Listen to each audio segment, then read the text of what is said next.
حضرت صلی اللہ علیہ وآلہ وسلم پر وحی کا ابتدائی دور اچھے سچے پاکیزہ خوابوں سے شروع ہوا۔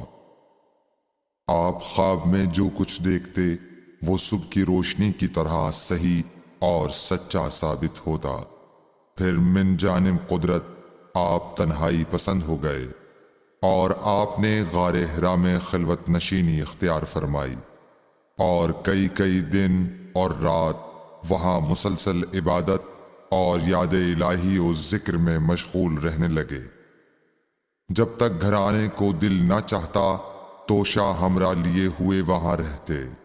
توشہ ختم ہونے پر ہی اہلیہ محترمہ حضرت خدیجہ رضی اللہ تعالی عنہا کے پاس تشریف لاتے اور کچھ توشہ ہمراہ لے کر پھر وہاں جا کر خلوت گزین ہو جاتے۔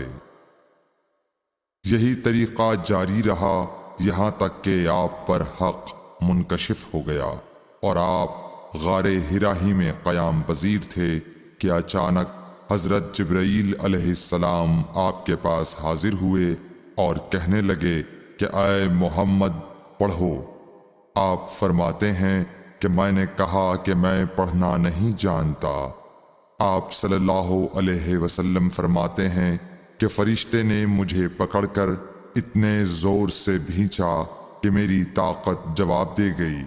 پھر مجھے چھوڑ کر کہا پڑھو۔ میں نے پھر وہی جواب دیا کہ میں پڑھا ہوا نہیں ہوں۔ اس فرشتے نے مجھ کو نہایت ہی زور سے بھینچا کہ مجھ کو سخت تکلیف محسوس ہوئی۔ پھر اس نے کہا کہ پڑھ۔ میں نے کہا میں پڑھا ہوا نہیں ہوں۔ فرشتے نے تیسری بار مجھ کو پکڑا اور تیسری مرتبہ پھر مجھ کو بھینچا۔ پھر مجھے چھوڑ دیا اور کہنے لگا کہ پڑھو اپنے رب کے نام کی مدد سے جس نے پیدا کیا اور انسان کو خون کی پھٹکی سے بنایا۔ پڑھو اور آپ کا رب بہت ہی مہربانیاں کرنے والا ہے۔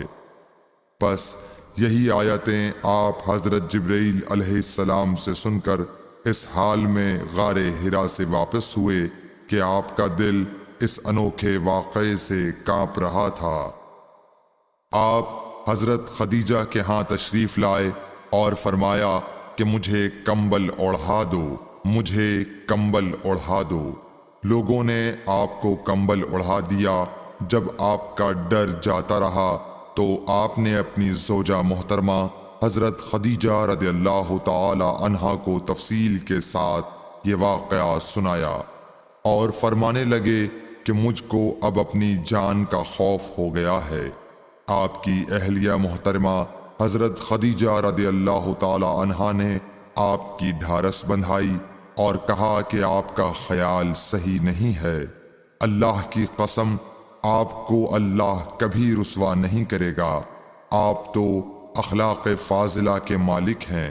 آپ تو کنبہ پرور ہیں، بے کسوں کا بوجھ اپنے سر پر رکھتے ہیں، مفلسوں کے لیے آپ کماتے ہیں، مہمان نوازی میں آپ بے مثال ہیں اور مشکل وقت میں آپ امر حق کا ساتھ دیتے ہیں۔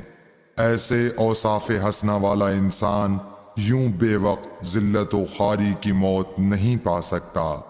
پھر مزید تسلی کے لیے حضرت خدیجہ رضی اللہ تعالی عنہا آپ کو ورقہ بن نوفل کے پاس لے گئیں جو ان کے چچا زاد بھائی تھے اور زمانہ جاہلیت میں نصرانی مذہب اختیار کر چکے تھے اور عبرانی زبان کے کاتب تھے۔ چنانچہ انجیل کو بھی حسب منشائے خداوندی عبرانی زبان میں لکھا کرتے تھے۔ انجیل سریانی زبان میں نازل ہوئی تھی، پھر اس کا ترجمہ عبرانی زبان میں ہوا۔ ورقہ اسی کو لکھتے تھے۔ وہ بہت بوڑھے ہو گئے تھے، یہاں تک کہ ان کی بینائی بھی رخصت ہو چکی تھی۔ حضرت خدیجہ رضی اللہ تعالی عنہا نے ان کے سامنے آپ کے حالات بیان کیے اور کہا کہ اے چچا زاد بھائی، اپنے بھتیجے محمد صلی اللہ علیہ وسلم کی زبانی ذرا ان کی کیفیت سن لیجئے۔ وہ بولے کہ بھتیجے آپ نے جو کچھ دیکھا ہے اس کی تفصیل سناؤ۔ چنانچہ آپ صلی اللہ علیہ وآلہ وسلم نے از اول تا آخر پورا واقعہ سنایا، جسے سن کر ورقہ بے اختیار ہو کر بول اٹھے کہ یہ تو وہی ناموس معزز رازدان فرشتہ ہے جسے اللہ نے حضرت موسیٰ علیہ السلام پر وحی دے کر بھیجا تھا۔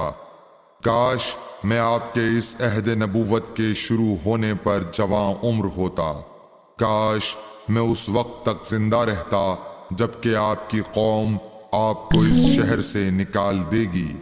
رسول کریم صلی اللہ علیہ وآلہ وسلم نے یہ سن کر تعجب سے پوچھا کہ کیا وہ لوگ مجھ کو نکال دیں گے، حالانکہ میں تو ان میں صادق و امین و مقبول ہوں؟ ورقہ بولا، ہاں یہ سب کچھ سچ ہے، مگر جو شخص بھی آپ کی طرح امر حق لے کر آیا لوگ اس کے دشمن ہی ہو گئے ہیں۔ اگر مجھے آپ کی نبوت کا وہ زمانہ مل جائے تو میں آپ کی پوری مدد کروں گا، مگر ورقہ کچھ دنوں کے بعد انتقال کر گئے، پھر کچھ عرصے تک وحی کی آمد موقوف رہی۔ صحیح بخاری حدیث نمبر 3۔